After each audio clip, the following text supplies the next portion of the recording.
गं गं गं ओं गं गणपतये नमः। पंचमोऽध्यायः कर्म संन्यास योग। नारायणं नमस्कृत्य नरं चैव नरोत्तमं देवीं सरस्वतीं व्यासं ततो जयमुदीरयेत्। भक्तजनों, पिछले अध्याय में भगवान श्री कृष्ण ने अपना गुप्त रहस्य को ही प्रकट कर दिया है। भगवान ने इस गीता ज्ञान को ही सृष्टि का पुरातन योग बताया है। भगवान श्री कृष्ण ने इसे सूर्य को दिया था और इसी ज्ञान ज्योति से सूर्य दीप्यमान होकर सृष्टि चक्र को समभाव से संचालित करते हैं। चंडाल का घर हो या वेदज्ञ ब्राह्मण का, पशु हो अथवा पक्षी, सबको समान भाव से सूर्य ऊर्जा प्रदान करते हैं। इसके लिए न तो वे किसी फल की कामना ही करते हैं और न कर्मों की आसक्ति में ही बंधते हैं। भगवान भास्कर इसी गीता ज्ञान को धारण कर समदर्शी हो संपूर्ण प्राणियों के हित में रत रहते हैं और गीता ज्ञान से ईश्वरत्व को धारण करते हैं। अतः जगदम्बा एवं भगवान श्री कृष्ण का दास बाल व्यास विनोदानंद ठाकुर भक्तों से बस यही आग्रह करना चाहेगा कि श्रोतागण इस पुरातन योग को अपने हृदय में बैठाकर पूर्णत्व अथवा ईश्वरत्व को प्राप्त करें। अर्जुन कहते हैं कि हे कृष्ण, कभी आप सब कर्मों का त्याग करने में स्थित होने की बात करते हैं, कहते हैं कि सभी कर्मों का त्याग कर दो, अर्थात कर्म संन्यास की उचित बताते हैं, कभी कर्म योग की प्रशंसा करते हैं। फिर इन दोनों में मेरे लिए जो हितकर हो उसे स्पष्ट रूप से कहिए कि मैं कौन सा मार्ग अपनाऊं जिससे कि मेरा कल्याण निश्चित हो सके। भगवान कहते हैं, हे अर्जुन, कर्म संन्यास और कर्मयोग दोनों कल्याण प्रदान करने वाला मार्ग है, लेकिन यदि तू मुझसे एक साधन को चुनने के लिए कहेगा तो मैं कर्मयोग को ही श्रेष्ठ और सुगम मार्ग समझता हूँ। ज्ञेयः स नित्य सन्यासी यो न द्वेष्टि न कांक्षति निर्द्वंद्वो ही महाबाहो सुखम बंधात् प्रमुच्यते। हे अर्जुन, वह कर्मयोगी जिसे न तो किसी भोग्य वस्तु की कामना है और न ही किसी वस्तु से घृणा, उसे सन्यासी ही जानना चाहिए, क्योंकि जो राग द्वेष, सुख दुख, लाभ हानि आदि द्वंद्वों से प्रभावित नहीं होता, जीवन के सभी परिणामों में ईश्वर की अनुकंपा का ही दर्शन करता है, अनुभूति करता है, वह सुखपूर्वक संसार बंधन से छूट जाता है। कर्मयोगी का कर्म इतना निर्मल हो जाता है कि वह संन्यास योग के लक्ष्य को हासिल कर लेता है, अर्थात मुक्ति को पा जाता है। अतः कर्मयोग एवं संन्यास योग दोनों का परिणाम मोक्ष ही है। कर्मयोग के अवलंबन से चित्त शुद्धि होकर ज्ञान के द्वारा मुक्ति प्राप्त होती है। अतः दोनों योग का फल एक ही है, अलग अलग नहीं। चाहे आप कर्म योग से आगे बढ़ो या संन्यास योग से, दोनों ही ईश्वर को ही प्राप्त होते हैं। ज्ञान योगी और कर्म योगी दोनों ही एकमात्र फल परमात्मा के परम धाम को ही प्राप्त होते हैं।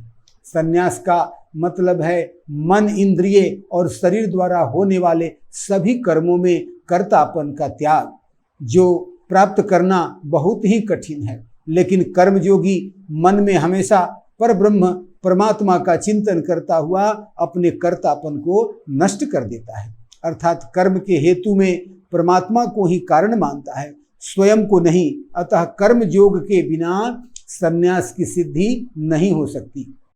ज्ञान योग को सिद्ध करने का रास्ता भी कर्म योग से होकर गुजरता है। मन को अपने बस में रखते हुए, इंद्रियों पर नियंत्रण रखते हुए, अपने चित्त को पवित्र रखते हुए और संपूर्ण प्राणियों के आत्मरूप परमेश्वर के साथ अभिन्नता को प्राप्त करने वाला कर्मयोगी कभी कर्म में लिप्त नहीं होता। सर्वभूतात्म भूतात्मा कुर्वन्नपि न लिप्यते। जो सभी जीवों के आत्मा से अभिन्न हो गया है, वह कर्म करता हुआ भी उस कर्म में लिप्त नहीं होता। सर्वभूतात्म भूतात्मा, वह उसकी जो आत्मा है सभी जीवों में समान रूप से परिलक्षित होती है, समान रूप से उसे प्रभावित करती है। इसलिए हे अर्जुन, जो तत्व ज्ञान को जानता है वह ज्ञान योगी शरीर के इंद्रियों द्वारा जो कार्य होता है उसमें भी अपने आप को अलग रखता है। आंखों से उसे जो दिखाई दे रहा है उसे आंखों का कर्म समझेगा, जो कानों में उसे सुनाई पड़ता है वह कानों का कर्तव्य है, नाक से सूंघने की जो शक्ति है वह नाकों का क्षेत्र है। ऐसे ही भोजन करना, पैरों से चलना, सोना, श्वास लेना, बोलना आदि जो जो क्रियाएं शरीर द्वारा इंद्रियों द्वारा हो रही है वह सब इंद्रियों का कर्म है और इंद्रियां इंद्रियों में ही बरत रही है, उसमें मैं कहीं नहीं हूँ। सब इंद्रियां अपने विषयों में प्रवृत्त हो रही है, उसमें किसी भी प्रकार का संशय या किसी भी प्रकार का द्वंद्व उसे नहीं होता। उसमें ज्ञान योगी अपने आप को अलग रखता है कि जो इंद्रियों का कर्म है इंद्रियां करती है और अपने मन को वह सब तरह से नियंत्रित करके रखता है। जो व्यक्ति अपने सब कर्मों को परमात्मा में समर्पित कर दे, कर्मों की आसक्ति में न पड़े, तो वह उसी प्रकार पाप से लिप्त नहीं होता जैसे कमल के पत्ते पर जल नहीं ठहरता। कर्म योगी का कर्म ममता के कारण नहीं होता, वह तो चित्त शुद्धि के लिए कर्म करता है और कर्म फल त्याग कर देने से कर्म योगी शांति को प्राप्त होता है। यदि कोई फल की इच्छा से कर्म में आसक्त होता है तो वह कर्मों में बंध जाता है और पाप पुण्य का भागीदार हो जाता है। संयमित चित्त वाला व्यक्ति विवेक से युक्त होकर निषिद्ध कर्मों का त्याग कर 9 द्वारों से युक्त इस मानव शरीर में आनंद पूर्वक स्थित होता है। मानव शरीर में 9 द्वार हैं। मस्तक में 7 द्वार हैं, 2 आंख, 2 नाक छिद्र, 2 कान और 1 मुख। इस प्रकार ये 7 मस्तक के द्वार बताए गए हैं और 2 द्वार शरीर के निचले भाग में हैं जो मल द्वार और मूत्र द्वार के रूप में स्थित हैं। शरीर से जब प्राण बाहर निकलता है तो इन्हीं 9 द्वारों में से किसी एक द्वार का चुनाव करता है। मस्तक के 7 द्वारों से जिसका प्राण निकलता है वह स्वर्ग लोक का अधिकारी बताया गया है और निचले भाग से यदि प्राण निकलता है तो वह जीव नरकगामी होता है। मोक्ष पद को पाने वाले साधकों का तो मस्तिष्क फटकर 10वां द्वार बन जाता है और उससे प्राण निकलता है और वह जो प्राण निकलता है उस मस्तक के द्वारा वह जाकर के परमात्मा में लीन हो जाता है। ज्ञानी लोग इस 9 द्वार वाले शरीर में सब कर्मों को मन से त्याग कर और परमात्मा के मनन चिंतन में लगे रहते हैं।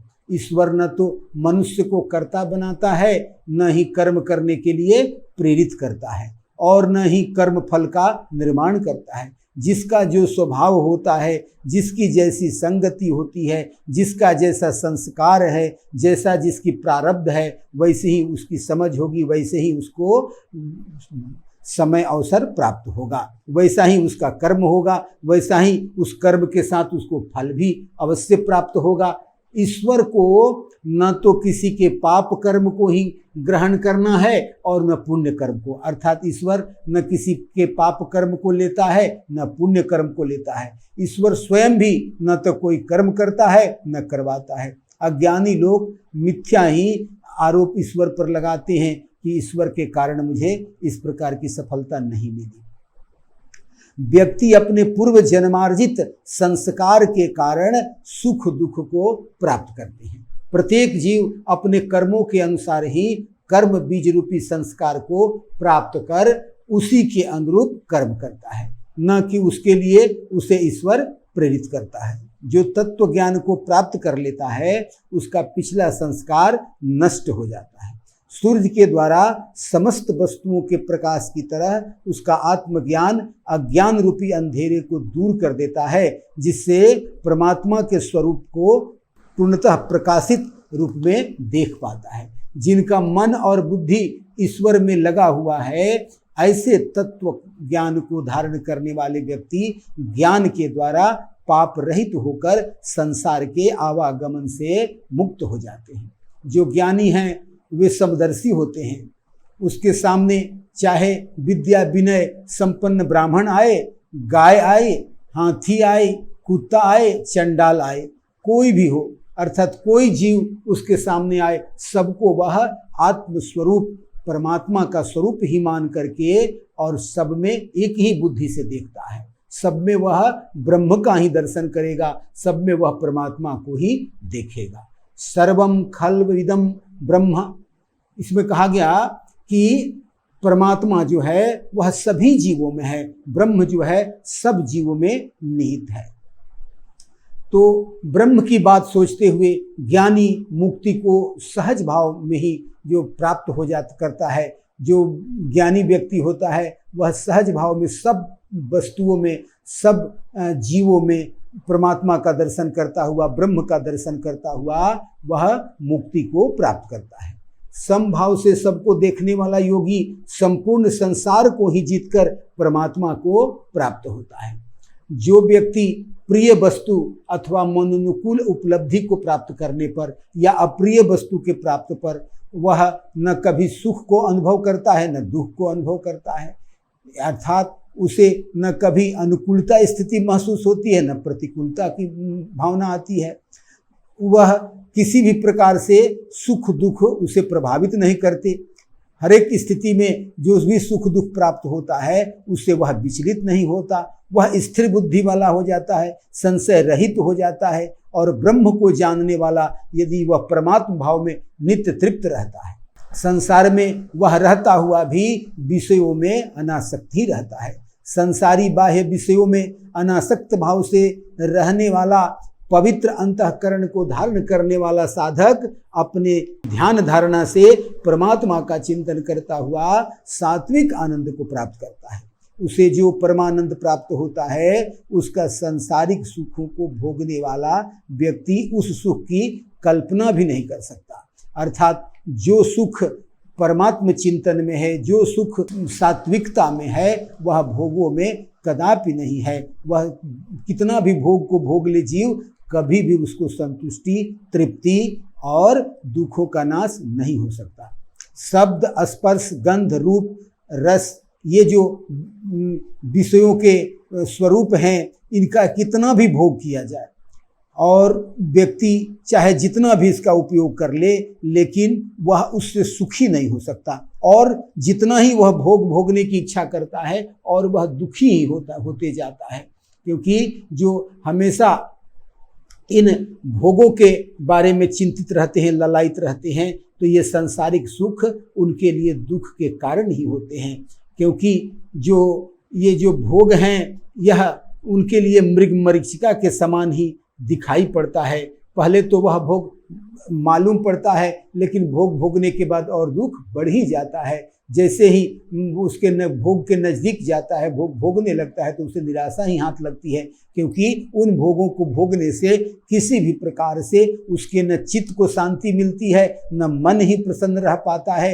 एक सुख को भोगता है तो दूसरा दुख प्रकट हो जाता है और एक जो सुख भोगता है वही अगले दुख की तैयारी का भी कारण बन जाता है। अतः हे अर्जुन, बुद्धिमान विवेकी पुरुष सांसारिक विषयों में आसक्त नहीं होते। शरीर का अंत होने से पहले जिसने काम एवं क्रोध पर नियंत्रण कर लिया वही योगी है, वही सुखी है। क्योंकि मनुष्य के हृदय में, अंतःस्थल में जो भाव है, जो तरंगे उठती है, वह काम और क्रोध के कारण ही उठती है।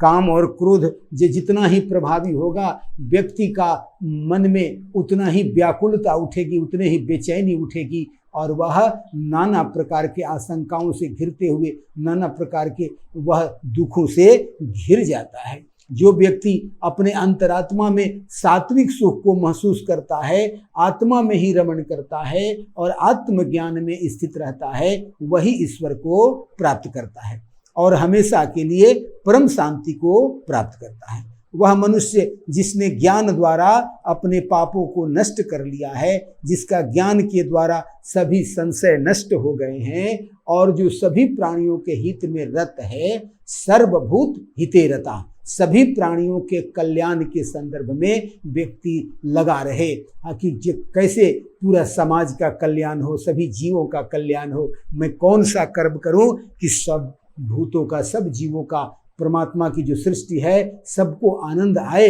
वैसा कर्म करूं। ऐसा जब मन में आएगा तो उसका मन विचलन को प्राप्त नहीं होता है। दूसरों का भला हो, इस उद्योग में जो रमा रहेगा और वह निश्चल मन को प्राप्त करेगा और शांत ब्रह्म को प्राप्त हो, सभी प्रकार की बेचैनी और घबराहट से वह मुक्ति को प्राप्त कर लेगा। जिसने काम क्रोध पर विजय प्राप्त कर लिया, आत्मबोध द्वारा परमात्मा का हृदय में दर्शन प्राप्त कर लिया, वे ज्ञानी पुरुष के लिए परब्रह्म परमेश्वर ही सर्वस्व है।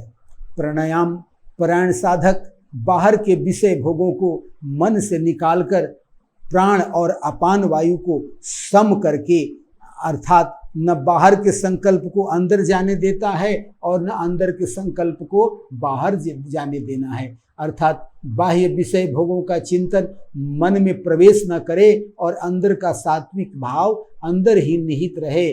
दृष्टि को एक पल के लिए भी ईश्वर से न हटा पाए और मन और बुद्धि और इंद्रियों को वशीभूत कर कामना, भय और क्रोध का त्याग कर सदा परमात्म चिंतन में लीन रहने वाला साधक सांसारिक बंधन से पूर्णतः मुक्त हो जाता है।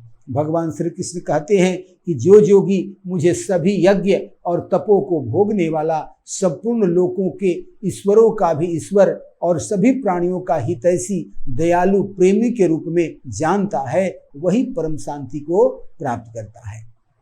इस पंचम अध्याय में भगवान श्री कृष्ण ने अर्जुन को स्पष्ट रूप से बतलाया है कि व्यक्ति जो है वह निष्काम कर्म द्वारा सब अपने जो कामना है, जो उसकी मुक्ति का जो मूल श्रेय है, जो मूल उसका लक्ष्य है, उस लक्ष्य को निष्काम कर्म द्वारा वह प्राप्त कर लेता है। क्योंकि यह निष्काम कर्म को करने वाला व्यक्ति जो है वह पूर्ण रूप से फल को त्याग कर देता है, आसक्ति को त्याग देता है और उसका मन अब किसी कामना में नहीं फंसता, किसी इच्छा के बंधन में वह नहीं पड़ता और उसका जो हृदय है वह कलुषित नहीं हो पाता। उसका हृदय जन्म जन्मांतर का जो वह पाप है, जन्म जन्मांतर के जो संस्कार है, वह इन कर्म फल का त्याग करने से और निष्काम कर्म में प्रवृत्त हो जाने से और परमात्मा का निरंतर चिंतन करते रहने के कारण उसके जो सारे विकार हैं, जो जन्म जन्मांतर के मैल मल हैं, वह सारे मल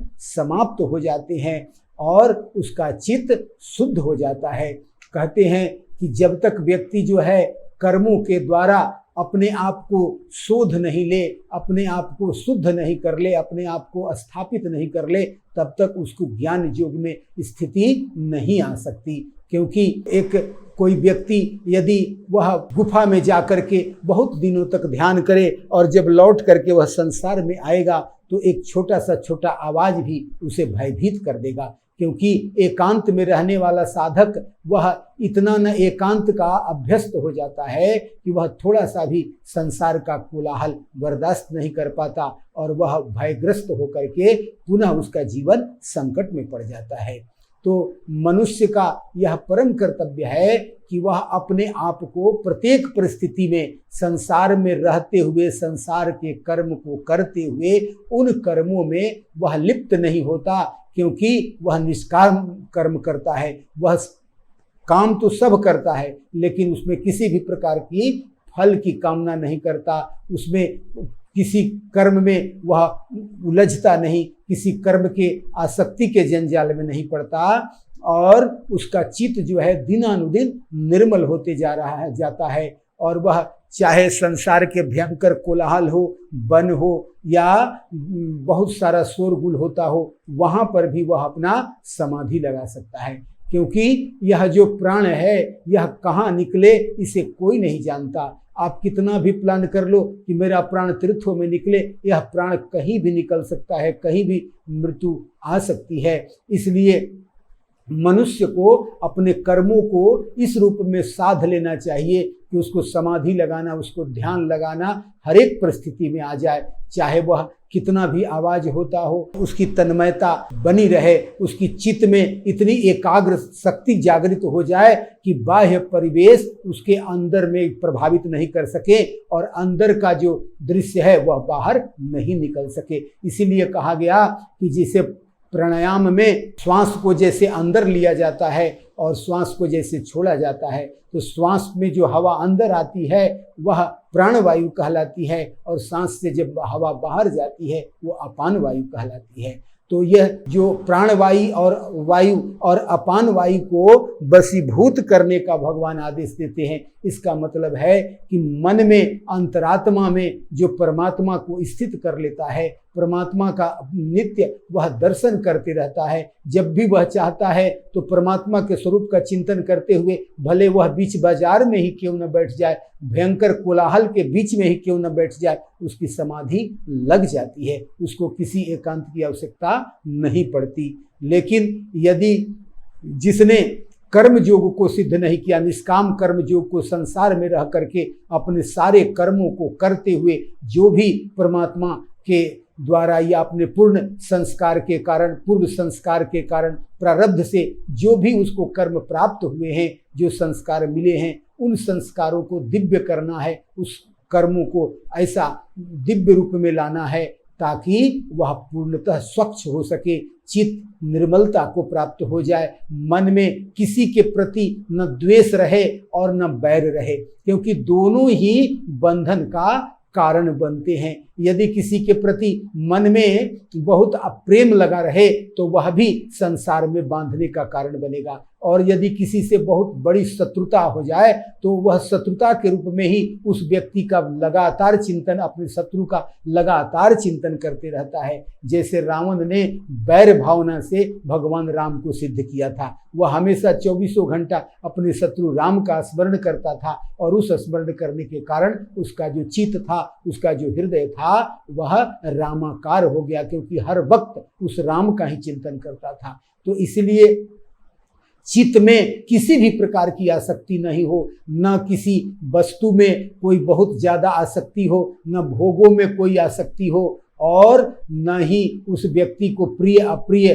कोई वस्तु या कोई व्यक्ति में उसका मन फंसे। न तो किसी से अधिक प्रेम ही करना है और न कहीं किसी से अधिक बैर ही करना है। सम स्थिति में रह करके और सदैव जो है परमात्मा का चिंतन करते रहे, अपने गुणों का, अपने कर्मों का लगातार अवलोकन करता रहे, और निष्काम कर्म योग को की सिद्धि के लिए वह अनवरत प्रयत्नशील रहे। कर्म फलों के ध्यान न दे करके अपने कर्तव्य का सम्यक निर्वहन करते रहे, तो वह जो व्यक्ति है अपने स्थिति को साध लेगा। और ऐसे भी जो संसार में जो आश्रम बनाए गए हैं, जिसमें व्यक्ति जब ब्रह्मचर्य आश्रम से गृहस्थ आश्रम में प्रवेश करता है तो वहाँ पर संसार के भोगों को भोगता है, और जब वह वानप्रस्थ में जाता है, 50 वर्ष के बाद उम्र की जब अवस्था हो जाती है तो व्यक्ति की वानप्रस्थ अवस्था आती है। उसमें तो व्यक्ति को पूर्ण रूप से निष्काम कर्म योग को साध लेना चाहिए, क्योंकि जब निष्काम कर्म योग उसमें सध जाएगा और धीरे धीरे व्यक्ति को हर एक वस्तुओं से जो उसका जो मोह है, उसके प्रति जो आसक्ति है वह छूट जाती है, और उस आसक्ति के नाश होने के कारण उसका चित्त निर्मल हो जाता है। और जब चित्त निर्मल हो जाता है तब वह उसका मार्ग जो है संन्यास की तरफ अग्रसर होता है। और जब 50 से 75 वर्ष का उम्र को जो प्राप्त करता है तब 75 वर्ष के बाद उसका संन्यास आश्रम शुरू होता है। तो उस आश्रम में जाने के बाद चूंकि उसने वानप्रस्थ में ही अपने निष्काम कर्म को साध लिया है, तो वह पूर्णतः वैरागी होकर के, क्योंकि उसका जो चित्त पूर्णतः शुद्ध हो गया है, और वह संन्यास आश्रम को प्राप्त हो जाता है और ज्ञान को प्राप्त हो जाता है। इस प्रकार से वह निष्काम कर्म से होते हुए ज्ञान मार्ग को भी प्राप्त करता है, और अंत में वह पूर्णतः सिद्धि को प्राप्त हो करके संसार के समस्त आसक्तियों का त्याग करके और अंत में परमात्मा को प्राप्त हो जाता है। तो इस प्रकार जो अर्जुन ने अपना प्रश्न पूछा है, भगवान श्री कृष्ण ने उनका उत्तर भगवान श्री कृष्ण देते जा रहे हैं, और हम लोगों के लिए यह बड़ा आनंद का विषय हो गया है कि यह अर्जुन की ही कृपा है कि वह हम लोगों के लिए, क्योंकि महापुरुष जो भी प्रश्न पूछते हैं, महापुरुष का जो कर्म होता है वह हम साधारण जीवों के लिए बड़ा ही वह अवसर उपस्थित करता है। तो यह जो अर्जुन है बार बार भगवान श्री कृष्ण से प्रश्न पूछ करके हमारी आसक्तियों का, हमारे अज्ञान का ही नाश कर रहे हैं। तो इस प्रकार से 5वें अध्याय की समाप्ति हुई, और अगले 6ठे अध्याय में हम लोग और आगे इस अपने ज्ञान को, गीता ज्ञान को समझने का प्रयास करेंगे और इस पंचम अध्याय के ज्ञान को भगवान श्री कृष्ण के चरणों में समर्पित करते हुए, सबके कल्याण की कामना करते हुए और सर्वभूत हिते रता, सभी के कल्याण में रत रह करके सबके कल्याण की कामना करते हुए जीवन को धारण करना है। इसी के साथ वाणी को विराम देते हैं। ओम पूर्णमदः पूर्णमिदं पूर्णात् पूर्णमुदच्यते पूर्णस्य पूर्णमादाय पूर्णमेवावशिष्यते। ओम शांति शांति शांति।